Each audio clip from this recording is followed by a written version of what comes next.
Hello student, हमने last जो class attend की थी उसमें हमने फाइनेंशियल स्टेटमेंट के बारे में पढ़ा था। तो हमने उसमें कॉमन साइज कॉम्परेटिव स्टेटमेंट के बारे में देखा था। तो वहां पे भी दो पार्ट थे, एक था आपका प्रॉफिट एंड लॉस और दूसरा था बैलेंस शीट के यानी इनकम एंड एक्सपेंडिचर, और दूसरा था एसेट और लायबिलिटीज का। आज हम लोग कॉमन साइज की बात करेंगे। जैसा कि मैंने आपको एक क्वेश्चन दिखाया है, उसमें ये शो किया गया है कि आपके रेवेन्यू और एक्सपेंसेस दिए गए हैं, उसको किस तरीके से कॉमन साइज में इसको हम लोग एक्सप्लेन करेंगे। तो जैसे मैंने कॉम्परेटिव के लिए बताया था, वह हम लोग 2 ईयर को अटेंड करते हैं। एक होता है हमारा प्रीवियस ईयर जिसको हम लोग बेस ईयर भी कहते हैं, और दूसरा हमारा होता है करंट ईयर। तो दोनों को हम आपस में माइनस करके एब्सोल्यूट चेंज निकालते थे, फिर उनको परसेंटेज में कन्वर्ट कर लेते थे। यहाँ चूंकि कॉमन साइज है तो यहाँ पे हम एक ही ईयर को अटेंड करेंगे।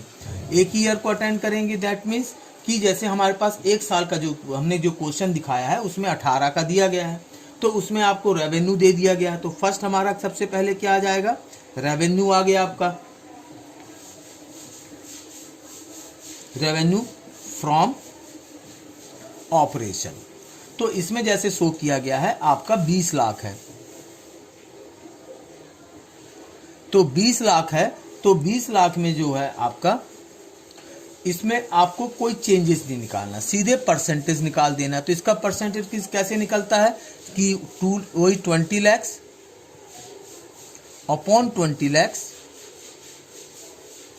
Into 100, that means 100%।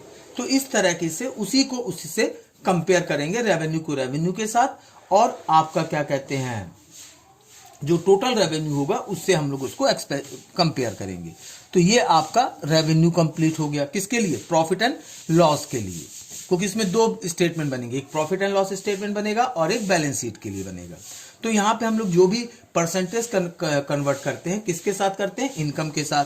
Second part question में दिया है एक्सपेंसेस का। तो एक्सपेंसेस में सबसे पहले जैसे दिया गया है एम्प्लॉय एक्सपेंसेस। तो यहां एम्प्लॉय एक्सपेंसेस जो दिया गया है आपका 10 लाख दिया गया है। तो 10 लाख के लिए कैसे करेंगे?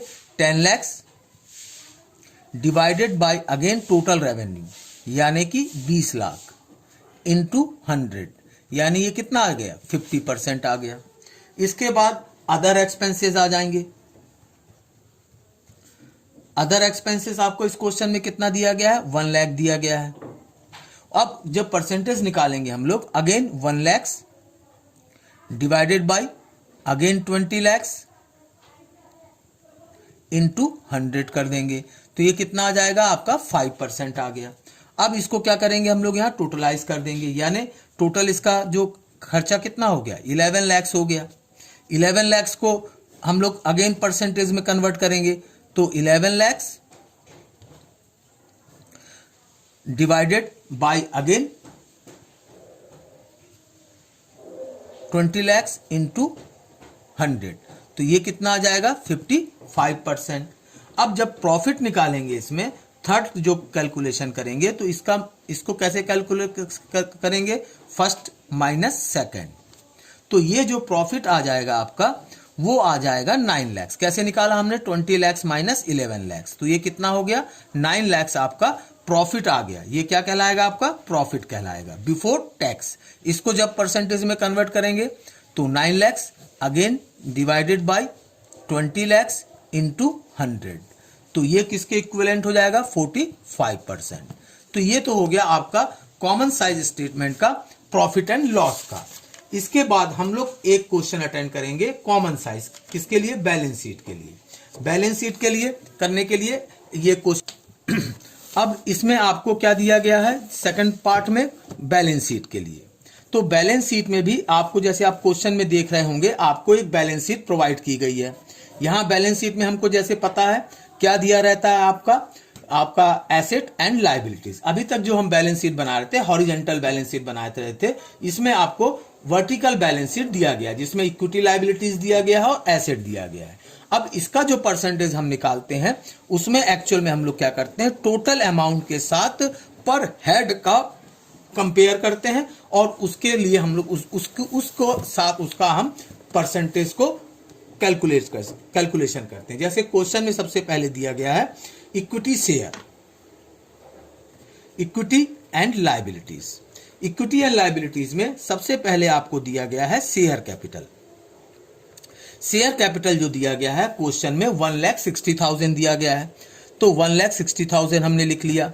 फिर सेकंड चीज दिया गया है reserve end fund, reserve end fund.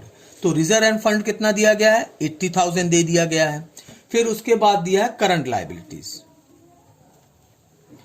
Current liabilities को हम लोग बाद में देखेंगे। करंट एसेट दिया गया, करंट लायबिलिटीज दिया गया है। करंट लायबिलिटीज जो दिया गया आपका 1,10,000 दिया गया है। ये आपके इंफॉर्मेशन क्वेश्चन में गिवन है। इनका टोटल जो है वो 3,50,000 है।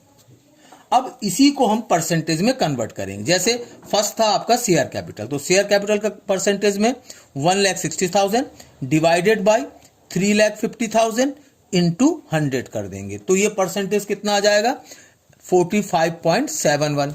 फिर रिजर्व फंड को कैलकुलेट करेंगे तो 80,000 डिवाइडेड बाय 3,50,000 इंटू 100 कर देंगे, तो इसका परसेंटेज कितना आ जाएगा 22.86 आ जाएगा।